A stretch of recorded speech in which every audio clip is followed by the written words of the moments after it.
마태복음 4장 8절로 11절 말씀 한 절씩 교독하겠습니다. 마귀가 또 그를 데리고 지극히 높은 산으로 가서 천하만국과 그 영광을 보여 이르되 만일 내게 엎드려 경배하면 이 모든 것을 내게 주리라. 이에 예수께서 말씀하시되 사단아 물러가라. 기록되었을 때 주 너희 하나님께 경배하고 다만 그를 섬기라 하였느니라. 이에 마귀는 예수를 떠나고 천사들이 나와서 수동드니라.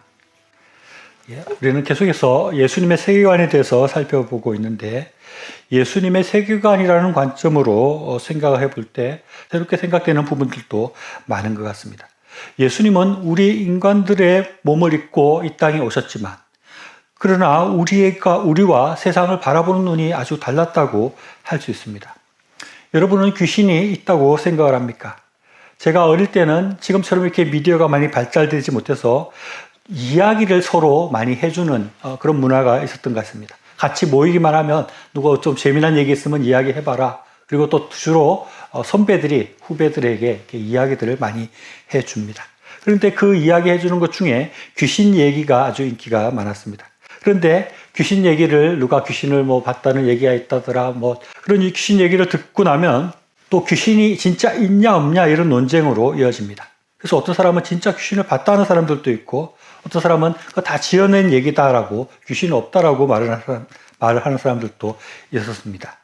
제가 어릴 때 그런 귀신 얘기를 듣고 나서 너무 무서워서 화장실도 잘 못 가고 있으니까 누군가 해준 말이 있는데, 그분 얘기가 귀신은 귀신이 없다고 생각하는 사람에게는 나타나지 않고 귀신이 나타날까봐 겁내는 사람에게만 나타난다. 그러니까 겁을 내지 말고 귀신에 대해서 생각하지 않으면 귀신이 안 나타날 것이다 라고 말을 했습니다. 귀신이 없다고 생각하는 사람에게는 귀신이 안 나타난다. 이 말을 듣고 그 말이 큰 도움이 되었습니다. 그래서 내가 가능한 한 귀신이 없다고 생각을 해야지 라고 이렇게 생각을 하고, 그 뒤로는 별로 이렇게 귀신에 대해서 무섭게 생각을 하지 않고 이제까지 살면서도 귀신에게 괴롭힘을 당한 적이 없이 잘 살고 있습니다.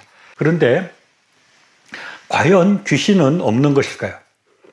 제가 언젠가 설교를 하면서 교인들에게 물어봤습니다. 귀신이 있을까요? 없을까요? 라고 물으니 많은 사람들이 귀신이 없다고 그렇게 생각을 하고 있는 것입니다. 처음에는 중학생 한 명에게 물어봤는데, 설교 끝나고 나서 다른 분들이 하는 얘기가 난 귀신이 없는 줄 알았다라고 그렇게 생각하는 그런 성도들이 많았습니다. 저도 한동안은 앞에 이야기한 것처럼 한동안은 계속 귀신이 없다고 생각하자 이렇게 하고 귀신이 없는 걸로 그렇게 살아왔습니다. 그런데 우리 믿는 사람들에게는 이 귀신이 있느냐 없느냐 문제는 전혀 논쟁거리가 될 수가 없습니다. 왜냐하면 성경에는 아주 많은 귀신들에 대한 얘기들이 많이 나오고 있고, 예수님은 수시로 귀신을 쫓아내는 그런 일들을 했고, 또 귀신과 대화하는 일들도 성경에는 기록되어 있기 때문입니다. 예수님 눈에는 틀림없이 귀신이 있었습니다. 어쩌면 예수님이 볼 때는 이 세상에는 사람과 동물들만 있는 것이 아니라 귀신들도 같이 보이는 그런 세상을 보고 계셨다고도 할 수 있는 것입니다. 예수님께서 공생애를 시작하시기 전부터 이 귀신의 우두머리라고 할 수 있는 마귀와의 만남이 성경에 기록되었습니다. 그것이 오늘 읽은 본문의 말씀입니다.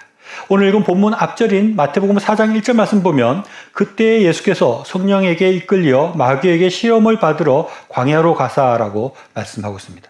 예수님께서는 성령에게 이끌려서 마귀에게 시험을 받으러 갔다라고 말을 하는 것입니다.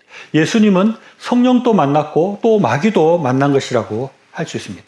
그래서 마귀가 3가지의 시험을 하는데, 예수님에게 돌로 떡덩이가 되게 해라 라고 말하고, 성전 꼭대기에서 뛰어내리라고도 하고, 오늘 읽은 본문처럼 마귀에게 엎드려 경배하라는 그런 유혹과 시험을 하게 됩니다.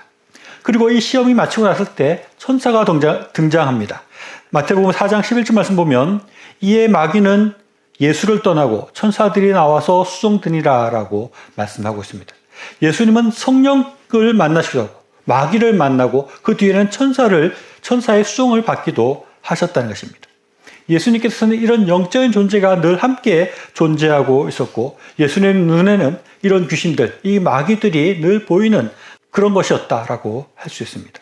그런데 누가복음 4장 13절 말씀 보면, 마귀가 모든 시험을 다한 후에 얼마 동안 떠나니라 라고 말하고 있습니다. 마귀가 예수님을 시험하고 완전히 없어져 버린 것이 아니라 얼마 동안 떠나 있었다는 것입니다. 그리고 다시 예수님 앞에 찾아오고 예수님 앞에 나타났다라고 말씀하고 있습니다. 성경을 보면 귀신이라는 단어가 100번 이상 나옵니다.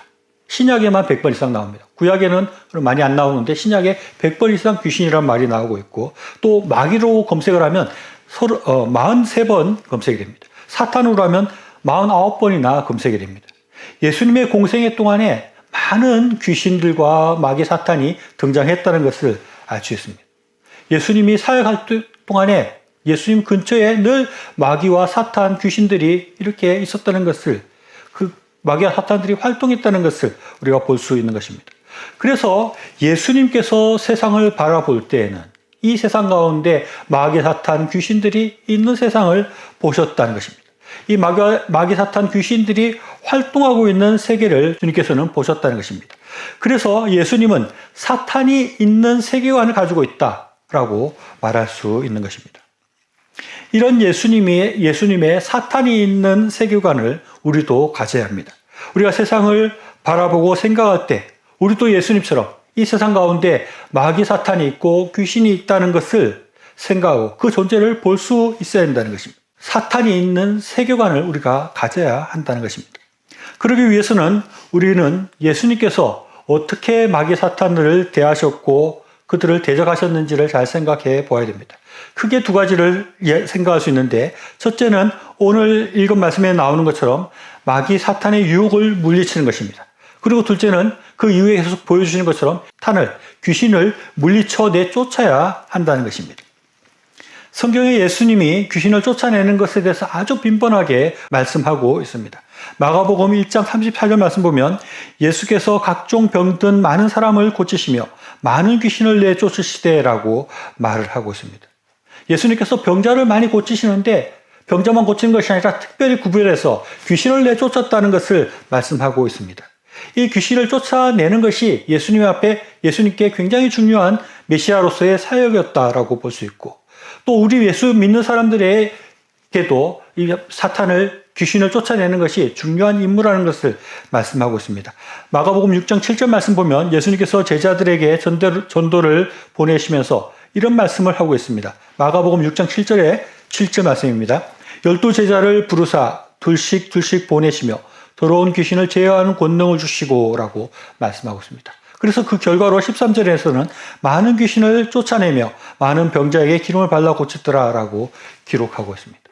이 귀신을 쫓아내는 것이 이 전도하는 사람들이 해야 되는 일로, 예수를 믿는 사람이 해야 되는 일로 이렇게 말씀하고 있는 것입니다. 근데 이게 귀신을 쫓아낸다, 귀신이 들렸다, 귀신을 쫓아낸다 하는 것이 어떤 것인지 우리가 정확하게 이야기하기가 어렵습니다. 아직도 여전히 정신병과 귀신 들린 것이 어떻게 다른 것이냐 하는 것에 대해서 논쟁도 하고 연구도 하고 있는 부분이 있습니다. 여기에 대해서 길게 우리가 복잡하게 이야기하기는 어렵습니다. 저에게도 그런 특별한 지식이 있지도 않습니다. 그런데 우리가 분명하게 생각하고 알아야 될 것은 틀림없이 귀신 들림이 있고 귀신을 우리가 쫓아낼 수 있다는 것입니다. 그리고 우리가 이 귀신을 쫓아내어야 한다는 것입니다. 기독교가 한참 이렇게 잘 전파되고 있는 그런 나라에서는 이런 신비한 귀신을 쫓아내는 능력들이 많이 나타난다고 합니다. 예수님이 보이시고 사도행전에서 우리가 나타나는 것처럼 안전뱅이가 일어나고 눈먼자가 보이기도 하고 귀신이 쫓겨나는 그런 일들이, 그런 능력들이 여전히 나타나고 있다는 것입니다. 이것이 복음 전도에 아주 유용하게 사용되는 것입니다. 하나님의 복음이 들어가고 성령께서 들어올 때 귀신이 쫓겨나게 되는 것입니다. 이거를 이렇게 귀신이 쫓아나는 것을 축사라고 하는데, 축사의 은사와 축사의 능력들이 나타나고 있습니다. 그래서 우리 속에 성령이 충만하게 될 때 귀신이 쫓겨나가게 되고, 또 우리가 귀신을 쫓아낼 수 있는 그런 힘도, 그런 능력도, 그런 은사도 가지게 되는 것입니다. 이렇게 귀신을 쫓아내는 것과 또 조금 다른 면의 사탄의 역사가 있습니다. 귀신이 들렸다는 것은 완전히 정신이 이상해져서 아주 이상하게 행동하는 사람입니다. 소위 미쳤다는 그런 행동을 보이는데, 그런 것이 아닌데도 사탄이 우리 속에 들어오는 것이 있습니다. 누가복음 22장 3절 말씀 보면 12 중에 하나인 가로치라 부르는 유다에게 사탄이 들어가니 라고 이렇게 말씀하고 있습니다. 사탄이 유다에게 들어가서 유다가 은30에 예수님을 파는 일을 했다는 것입니다. 그리고 사도행전 5장 3절 말씀 보면 베드로가 이르되 아나니아야 어찌하여 사탄이 내 마음에 가득하여 내가 성령을 속이고 땅값 얼마를 감추었느냐라고 말하고 있습니다. 아나니아와 삽비라가 그 땅 판 것을 다 헌금한다고 했는데 그 속에 얼마를 숨기는 그런 악한 일을 했는데 그 속에 사탄이 들어가서 그런 일을 하게 했다고 말하고 있습니다. 또 마가복음 8장 33절 말씀 보면 예수께서 돌이키사 제자들을 보시며 베드로를 꾸짖어 이르시되 사탄아 내 뒤로 물러가라. 내가 하나님의 일을 생각하지 아니하고 도리어 사람의 일을 생각하는도다라고 말씀하고 있습니다. 베드로가 예수님께서 내가 죽고 사흘 만에 부활하리다 하는 말씀을 하는데 베드로가 그것을 말리는 것입니다. 그것이 사탄이 들어가서 그런 일을 했다고 주님은 말씀하고 사탄아 물러가라라고 말씀하시는 것입니다. 여기서는 귀신이라고 그러지 않고 사탄이라고 말을 하는데 귀신 들린 사람과 사탄이 들린 사람, 사탄이 들어간 사람 그것을 어떻게 구분할 수 있을까요? 어떤 사람은 사탄의 쫄개가 귀신이라고 이렇게 말을 하기도 합니다. 근데 뭐 정확하게 우리가 알 수는 없죠. 근데 분명하게 우리가 알 수 있는 것은 귀신 들린 사람처럼 완전히 정신을 잃지 않은 사람들 중에서도 그 속에 사탄이 들어갈 수 있다는 것입니다. 정상적인 생활을 하고 정상적인 삶을 살아가는 사람인데 즉 귀신 들린 상태가 아님에도 불구하고 그 속에 사탄이 들어가 있는 상태가 있을 수 있다는 것입니다. 우리가 심각하게 생각해야 될 것은 이 사탄이 수시로 우리에게 들어올 수 있다는 것입니다. 사탄이 우리를 들어와서 우리에게 악한 생각을 하게 하고 악한 행동과 말을 하도록 그렇게 유도할 수 있다는 것입니다. 이 세상에는 사탄과 마귀와 귀신이 있는데 그것이 우리와 관계없는 것이 아니라 우리와 아주 밀접하게 연결되어 있고 연관되어져 있다는 것을 우리가 생각해야 합니다. 우리가 사탄이 있는 세계관을 가진다는 것은 이런 사탄의 활동을 생각하고 보고 그것을 대비하는 삶을 살아가는 것을 말한다고 할 수 있습니다. 지금 이곳에도 사탄이 있다는 것입니다. 지금 이곳에도 마귀와 귀신들이 있다는 것입니다. 우리 눈에는 지금 잘 보이지 않으니까 우리가 알 수 없지만 그 분명한 존재가 있다는 것을 활동하고 있다는 것을 우리가 생각해야 하는 것입니다. 우리는 이런 악한 마귀 사탄의 활동과 이런 존재들을 생각하면서 그것을 대비해야 합니다. 그 마귀 사탄을 물리칠 그런 준비를 하고 있어야 됩니다. 우리가 무엇으로 사탄을 막고 사탄과 맞서 싸울 수 있습니까? 그것은 성령의 충만함으로 가득한 것입니다.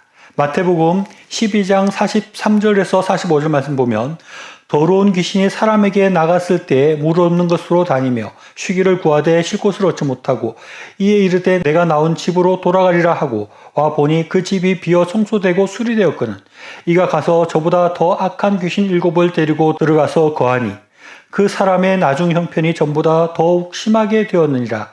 이 악한 세대가 또한 이렇게 되리라 라고 예수님께서 말씀하고 있습니다. 우리 속에는 사탄이 들어올 수 있는 것인데 우리가 사탄을 쫓아냈다 하더라도 수시로 더 악한 사탄이 들어와서 우리를 지배할 수 있다는 것입니다. 우리가 우리 속에 그냥 우리를 비워놓고 있는 사탄을 물리쳐놓고 쫓아내고 그냥 있는 것이 아니라 우리 속에 악한 영이 아니라 성령을 우리 속에 간직해야 되는 것입니다. 우리 속에 성령이 가득할 때 악령이 들어올 수가 없습니다. 성령이 우리 속에 가득할 때 우리가 악령을 물리치게 되는 것입니다. 그래서 우리는 늘 성령이 가득하도록 성령이 충만하도록 그렇게 노력을 해야 됩니다. 그렇지 않으면 악한 영이 들어오게 되는 것입니다. 에베소서 6장 12절로 13절 말씀에서는 우리의 씨름은 혈과 육을 상대하는 것이 아니요 통치자들과 권세들과 이 어둠의 세상 주관자들과 하늘에 있는 악의 영들을 상대함이라. 그러므로 하나님의 전신갑주를 취하라.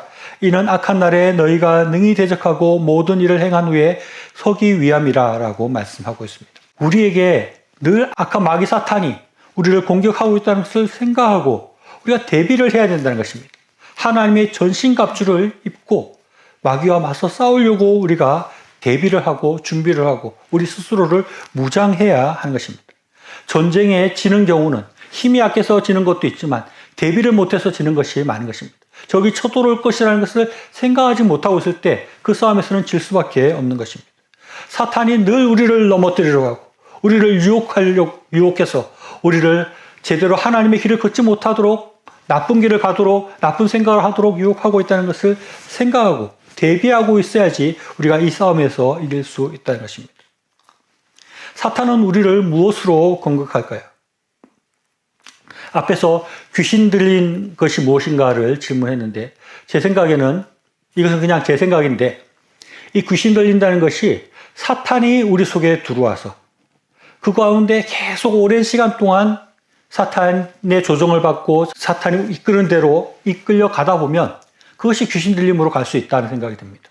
알코올 중독, 마약 중독, 잘못된 그런 중독에 빠지는 것, 그것은 결국 정신이 나가는 그런 상태가 되는 것이고 그것이 곧 귀신 들림의 일종이 아닐까 하는 생각을 해봅니다. 우리가 사탄의 가운데 무방비하게 노출되어져 있으면 그런 귀신 들림의 상태까지도 가게 되는 것입니다. 그렇기 때문에 우리가 우리 속에서 귀신이 활동하지 못하도록 늘 깨어서 준비하고 성령 충만하려고 노력해야 됩니다. 그리고 또 중요한 것은 우리가 애당초 사탄이 우리 속에 발을 붙이지 못하도록 해야 됩니다. 예수님이 받았던 유혹과 같은 그런 유혹들과 시험들 속에서 그 시험에 넘어져서 살아가는 것이 아니라 그 사탄의 유혹을 물리치고 사탄의 공격을 벗어나야 하는 것입니다. 오늘 읽은 마태복음 4장 8절로 9절 말씀을 다시 한번 보면 마귀가 또 그를 데리고 지극히 높은 산으로 가서 천하 만국과 그 영광을 보여 이르되 만일 내게 엎드려 경배하면 이 모든 것을 내게 주리라 라고 말하고 있습니다. 그 앞에 두 시험도 예수님께서 40일간 굶주리고 있었는데 이 돌들로 떡을 만들어 먹어라 라고 유혹을 합니다. 또 하나님을 의심하라고 그렇게 유혹을 하는 것입니다. 우리는 이런 사탄의 유혹들을 물리쳐야 되는 것입니다.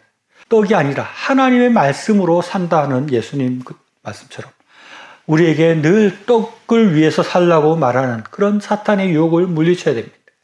하나님을 의심하라고 하는 그 유혹을 물리치고 하나님을 온전히 붙들고 나아가야 합니다. 그리고 세상을 경배하고 세상의 것들을 위해서 사는 것이 아니라 하나님을 경배하고 하나님을 위해서 사는 삶으로 우리의 삶을 정비하고 사탄의 그런 유혹들을 물리치는 그런 삶을 살아가야 하는 것입니다. 사탄은 우리를 늘 넘어뜨리고 하나님으로부터 멀어지고 하나님의 가르침으로부터 떠나도록 우리를 유혹하고 지금도 공격하고 있습니다.